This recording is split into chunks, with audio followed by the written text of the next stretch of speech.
সন্ধ্যায় অবরোধ শেষে হরতালের সমর্থনে রাজধানীতে একটি বাসে আগুন দেওয়া হয়েছে। গোপালগঞ্জের ঘটনায় সারা দেশে হরতালের ডাক দেয় কার্যক্রম নিষিদ্ধ হওয়া দল আওয়ামী লীগ।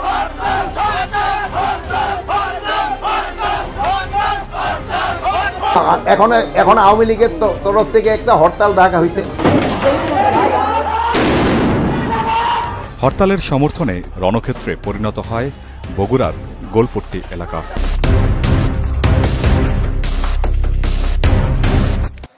ধীরে ধীরে স্বাভাবিক হচ্ছে গোপালগঞ্জ, তবে চাপা আতঙ্ক রয়েছে জনমনে। শহরে 144 ধারা জারি থাকলেও অনুষ্ঠিত হয়েছে এইচএসসি পরীক্ষা। সংঘর্ষে প্রথম 4 জন নিহতের ঘটনায় 4টি হত্যা মামলা করেছে পুলিশ। এদিকে স্বরাষ্ট্র উপদেষ্টা দাবি করেছেন গণগ্রেফতার হচ্ছে না গোপালগঞ্জে, ধরা হচ্ছে যারা প্রকৃত অপরাধী শুধুমাত্র তাদের। গোপালগঞ্জে সহিংসতার ঘটনায় রোববার সকাল থেকে সন্ধ্যা পর্যন্ত হরতাল ডেকেছিল আওয়ামী লীগের 4 সংগঠন, যেগুলো ক্ষমতাচ্যুত দলটির কার্যক্রম ইতিমধ্যে কিন্তু নিষিদ্ধ করেছে অন্তর্বর্তীকালীন সরকার। দর্শক, এখন আমরা অবস্থান করছি গুলিস্তানে আওয়ামী লীগের কেন্দ্রীয় কার্যালয়ের ঠিক সামনে থেকে, এবং আপনাদেরকে দেখানোর চেষ্টা করছি যে ইতিমধ্যে কিন্তু দর্শক শ্রোতা, আসসালামু আলাইকুম। সারা বাংলাদেশের ঘটে যাওয়া কিছু আপডেট নিউজ নিয়ে আপনাদের সামনে হাজির হয়েছি। সুপ্রিয় দর্শক শ্রোতা, আওয়ামী লীগের ডাকা হরতালে সারা বাংলাদেশের কিছু কিছু জায়গায় রণক্ষেত্র শুরু হয়েছে। বিভিন্ন জায়গায় গাড়ি ঘোড়া পুড়িয়ে দিয়েছে সেই মাফিয়া সরকার শেখ হাসিনা আওয়ামী লীগের খুনি বাহিনীরা। গোপালগঞ্জে এখন বিরাজ করছে চাপা আতঙ্ক, যে আতঙ্কে পুরা গোপালগঞ্জবাসীরা এখন কিন্তু পুরো শূন্য হয়ে গেছে। সুপ্রিয় দর্শক শ্রোতা, অত্যন্ত গুরুত্বপূর্ণ আজকের এই ভিডিওটি, কেউ স্কিপ করে যাবেন না। দর্শক, দিল্লির নির্দেশে শেখ হাসিনা এবং সাদ্দামের নেতৃত্বে গোপালগঞ্জ কিন্তু রণক্ষেত্র হয়েছে। এবার সেই হাসিনার কারণে গোপালগঞ্জে অনেকগুলা মায়ের বুক খালি হয়েছে এবং খালি করেছে। এটির দায়ভার একমাত্র শেখ হাসিনাকে নিতে হবে। দিল্লিতে বসে শেখ হাসিনা ও সাদ্দামের নেতৃত্বে নাহিদকে হত্যা করার নির্দেশ দিয়েছিল শেখ হাসিনা। অত্যন্ত গুরুত্বপূর্ণ আজকের এই ভিডিওটি, কেউ স্কিপ করে যাবেন না। ইতিমধ্যে গোপালগঞ্জ ইস্যুকে কেন্দ্র করে ডক্টর ইউনূস স্যারকে বিপদে পাল্টে যাচ্ছে মাফিয়া সরকার শেখ হাসিনা। সব কিছু মিলিয়ে আজকের এই ভিডিওটি অত্যন্ত গুরুত্বপূর্ণ। দর্শক, কে কোন জেলা থেকে আজকে আমাদের এই ভিডিওটি দেখছেন অবশ্যই কমেন্টসের মাধ্যমে জানিয়ে দিন। দয়া করে আজকের এই ভিডিওটি আপনার সোশ্যাল মিডিয়াতে শেয়ার করে দিন। চ্যানেলে যদি নতুন হয়ে থাকেন, প্রতিনিয়ত সবার আগে আপডেট নিউজগুলো পেতে আমাদের এই চ্যানেলটি সাবস্ক্রাইব করে রাখুন ও একটি লাইক দিয়ে দেখতে থাকুন সম্পূর্ণ ভিডিওটি।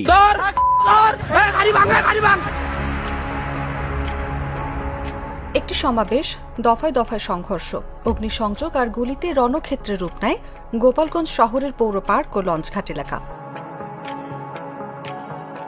16 জুলাই বুধবার মার্চ টু গোপালগঞ্জের উদ্দেশ্যে গিয়েছিল জাতীয় নাগরিক পার্টি।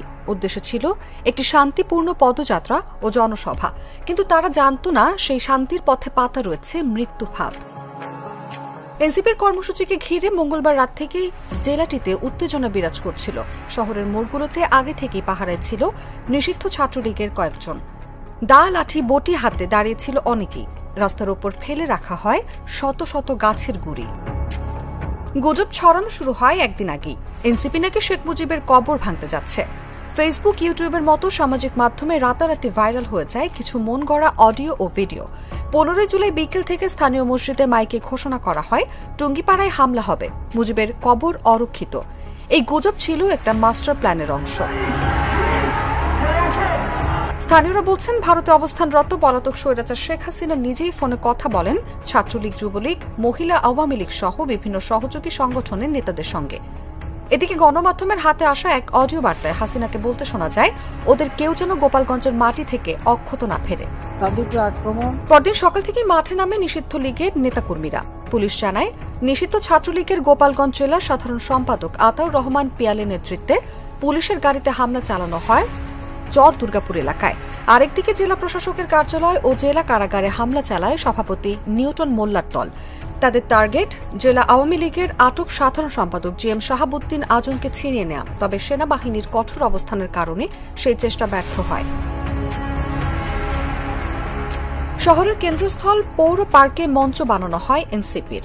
নেতাদের গাড়ি বহর দুপুরে পৌর পার্কে পৌঁছাতে না পৌঁছাতেই লাঠি সোটা রড আগ্নেয়াস্ত্র সহ আওয়ামী লীগের দলীয় কর্মীরা ভেঙে ফেলে মঞ্চ। জয় বাংলা স্লোগান দিয়ে আগুন ধরিয়ে দেওয়া হয়, ছিঁড়ে ফেলে ব্যানার পোস্টার। প্রত্যক্ষদর্শীরা বলেন, এমন হামলা গোপালগঞ্জে বহু বছরেও দেখিনি। হামলাকারীদের নেতৃত্বে ছিল কলকাতায় আত্মগোপনে থাকা নিষিদ্ধ ছাত্রলীগ সভাপতি সাদ্দাম হোসেন। তিনি ফেসবুক লাইভে এসে সরাসরি বলেন, ওদের কেউ যেন শহর থেকে বেঁচে না যায়।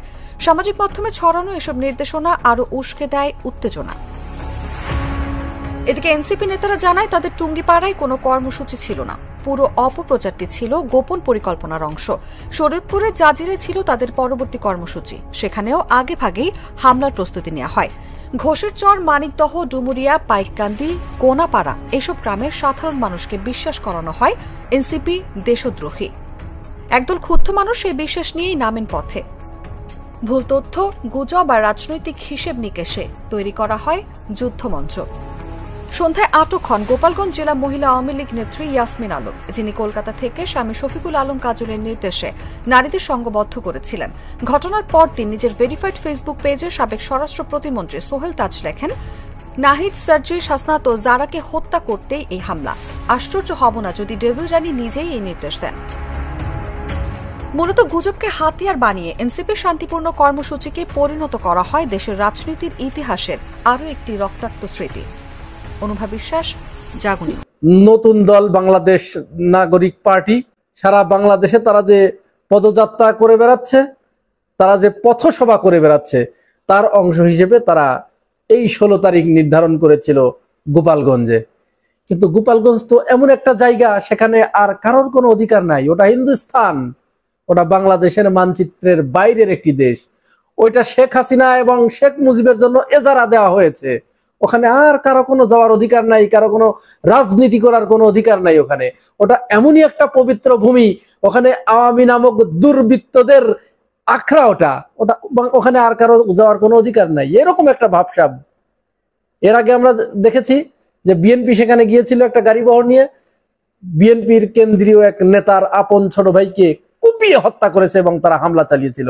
এনসিপি যখন তাদের পূর্ব ঘোষিত সেই কর্মসূচির বাস্তবায়ন করার জন্য গোপালগঞ্জের উদ্দেশ্যে রওনা হয়, আমরা দেখেছি সেখানে কি বিভৎসতা। শয়ে শয়ে লোকজন, আওয়ামী লীগের পান্ডারা, বাংলাদেশের বিভিন্ন জায়গা থেকে পালিয়ে যারা ওই গোপালগঞ্জে আশ্রয় নিয়েছে, সেই সমস্ত সশস্ত্র সন্ত্রাসীরা এনসিপির নেতৃবৃন্দের উপরে আক্রমণ চালিয়েছে। এবং তাদের এই আক্রমণের উদ্দেশ্য ছিল এনসিপির নেতাদের। এনসিপির নেতা মানেই তো জুলাই গণঅভ্যুত্থানের নেতারা, জুলাই বিপ্লবের নেতা, যারা শেখ হাসিনাকে বাংলাদেশ থেকে পালিয়ে যেতে বাধ্য করেছে। এই নেতাদের, তাদের টার্গেট ছিল এই নেতাদের। এদেরকে তাদের হত্যা করার একমাত্র মিশন ছিল। আর এটি তারা কোথায় পেয়েছে? এই সাহস, তারা দুঃসাহস তারা কোথায় দেখিয়েছে? সেটিও প্রমাণ হয়ে গেছে। এই হামলার নির্দেশ দিয়েছিল স্বয়ং সেই উম্মাদিনী, সেই পিশাচিনী, সেই স্বৈরাচিনী শেখ হাসিনা। তিনি ভারত থেকে আগের 2 দিন রাত্রে একাধিক অডিও এবং ভিডিও কলের মাধ্যমে তার নেতাকর্মীদের নির্দেশ দেয় এবং বিশেষ করে বাংলাদেশের গাজীপুর আর নারায়ণগঞ্জে যে সশস্ত্র সন্ত্রাসীগুলো রয়েছে তাদেরকে সেখানে পাঠিয়ে দেওয়া হয় যে কিচ্ছু না করলেও অন্তত নাহিদ, হাসনাত, সার্জিস এরা যেন কোনো মতো অবস্থায় ফিরে না আসতে পারে, এদেরকে যেন হত্যা করা হয়। এটি প্রমাণ হয়ে গেছে, আমি দেখাচ্ছি। দেখুন কতটা ভয়ঙ্কর হলে, কতটা নির্দয় হলে একজন মানুষ এ ধরনের একটি কাজ করতে পারে। তারা প্রকাশ্য অস্ত্র নিয়ে তারা এনসিপির উপরে হামলা করেছে, অনেককে আহত করেছে, তারা পুলিশের উপরে হামলা করেছে, সর্বশেষ তারা সেনাবাহিনীর উপরে পর্যন্ত হামলা করে বসেছে। সেনাবাহিনীর গাড়ি পুড়িয়ে দিয়েছে, পুলিশের গাড়ি পুড়িয়ে দিয়েছে। আজ পর্যন্ত আপনারা দেখেছেন বাংলাদেশের কোন রাজনৈতিক দল এইভাবে পুলিশের উপরে সশস্ত্র হামলা চালায়, মানুষের উপরে সশস্ত্র হামলা চালায়? একটি মাত্র দল, তার নাম আওয়ামী লীগ, ভারতের বিজেপির বাংলাদেশ শাখা। আওয়ামী লীগ কিন্তু বাংলাদেশের কোনো রাজনৈতিক দল নয়। বর্তমান ভারতের ক্ষমতাসীন যে রাজনৈতিক দল বিজেপি, তার বাংলাদেশ শাখা হচ্ছে এই আওয়ামী লীগ। এবং তাদের অস্ত্র আসে ভারত থেকে, তারা ভারত থেকে আনিত অস্ত্র দিয়েই এদেশের মানুষের উপরে 5 আগস্টের পূর্ববর্তী সময়ে হামলে পড়েছিল এবং হত্যা করেছিল। সেই অস্ত্রগুলো তো এখনো তাদের কাছে আছে, তারা তো দেশ থেকে পালিয়ে যায় নাই, সবাই তারা গোপালগঞ্জে গিয়ে আশ্রয় নিয়েছে। এবং বিদেশে কিছুক্ষণ আগে স্বরাষ্ট্র উপদেষ্টা জাহাঙ্গীর আলম চৌধুরী বলেছেন যে গোপালগঞ্জে গণগ্রেপ্তার চলছে না, যারা দোষী তাদেরকে গ্রেপ্তার করা হচ্ছে।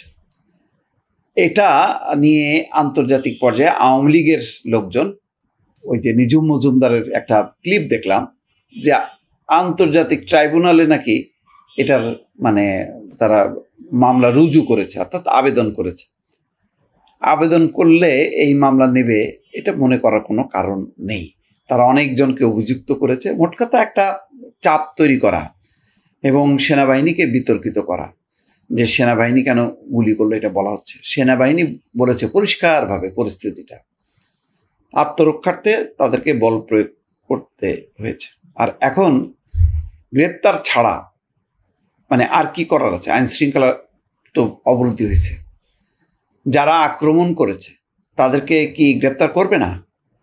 মানে এটা কোন বিবেচনায়? যাদের হাতে লাঠি ছোটা ছিল, যাদের একমাত্র কর্মসূচি ছিল যে এনসিপির উপর হামলা করা, তারা হামলাকারী। এখন এনসিপি বিষয় না, এখানে যদি বিএনপি হইতো বা জামাত হইতো, যারাই আক্রান্ত হইতো তাদের উপর যদি সম্মিলিত বা সংঘবদ্ধভাবে হামলাটাকে অপরাধ হিসেবে গণ্য না করে এটা যদি রাজনৈতিক কর্মসূচি হিসেবে বিবেচনা করা হয়, তাহলে যেটা হবে মব, যেই মব এখন আতঙ্ক, সবাই যার বিরোধিতা করছে, তাহলে তার পক্ষেই রায়টা চলে যাবে। অর্থাৎ দলবদ্ধভাবে তুমি হামলা করো, কোনো সমস্যা নেই, মানে পার্সোনালি করো না, ব্যক্তিগতভাবে করো না, দলবদ্ধ হও। তো দলবদ্ধ আক্রমণ এটা কি অপরাধ না? গোপালগঞ্জের মাটিতে আপনি আলোচনা করতে পারেন। আমি বলেছি যে গোপালগঞ্জের যেই পরিস্থিতি, সেই পরিস্থিতিটা অনুকূলে এনে একটা রাজনৈতিক কর্মসূচি করলে ভালো হতো। আপনি জানেনই যে গোপালগঞ্জে যারাই ঢুকতে যাবে তাদেরকেই এইভাবেই তারা জবাব দেবে, এইভাবেই তারা আক্রমণ করবে। অর্থাৎ আওয়ামী লীগের বাইরে 15 বছর যেমন কোনো বিরোধী দল মত তারা সহ্য করেনি, তেমনি এখনও যেহেতু তাদের ওখানে শক্তি আছে, সেই শক্তিটা তারা ব্যবহার করবে। এবং এটা যদি বলেন এটা মানে এটা বলার কারণটা কি? এটা বলার কারণ 5ই আগস্টের পর থেকে ধরেন, 5ই আগস্ট শেখ হাসিনা ক্ষমতাচ্যুত হলো, কিন্তু গোপালগঞ্জের পরিস্থিতি কি বদল হইল? না, বদল হয়নি। সেখানে সেনাবাহিনীর গাড়ি পোড়ানো হলো, একজন ক্যাপ্টেন আহত হলো মারাত্মকভাবে, আরও কয়েকজন সেনা সদস্য আহত হয়েছে। তারপরে অভিযান চালায়নি সেনাবাহিনী, লাভ হয়েছে? লাভ হয়নি। ওই যেই লাউ সেই কত। তার মানে তখনই এই যে আক্রমণাত্মক মনোভঙ্গি নিয়ে যেই মানুষগুলো, তাদেরকে নিবৃত্ত করা যায়নি, তাদেরকে শাস্তির আওতায় আনা যায়নি। তারপরে স্বেচ্ছাসেবক দলের পথসভা শেষ করে যখন তারা চলে যাচ্ছিল তখন হামলা করা হয়েছে, সেখানে একজন নেতা সহ আর একজন, 2 জন সম্ভবত মারা যায়, পরিষ্কার আমার মনে আছে। এটা 5ই আগস্ট পরিবর্তনের 1 মাস বা 2 মাসের মাথায় এই ঘটনা ঘটেছে, ধারাবাহিকভাবে হয়েছে। এবং অনেক দিন, এবং বিএনপি গত এই 1 বছরের মধ্যে সেখানে কোনো বড় সমাবেশ করেছে, সকল জেলায় করছে রাজনৈতিক দলগুলো, কিন্তু অন্য কোনো দল সভা সমাবেশ করতে পারছে এমন দৃশ্য কিন্তু দেখা যায়নি। গোপালগঞ্জে হয়তো ভিন্ন মতের লোকজন আছে, কিন্তু তারা সন্ত্রস্ত থাকে বা তারা ওই আওয়ামী লীগের যে শক্তিমত্তার কাছে তারা অসহায়, সেই কারণে তারা স্বাধীনভাবে কোনো কর্মসূচি করতে পারে না। এনসিপি, হ্যাঁ, এটা নিয়ে বিতর্ক হইতে পারে যে সেখানে যাওয়া উচিত ছিল কি ছিল না, সেটা অন্য কথা। কিন্তু ঘটনা যখন ঘটে গেছে,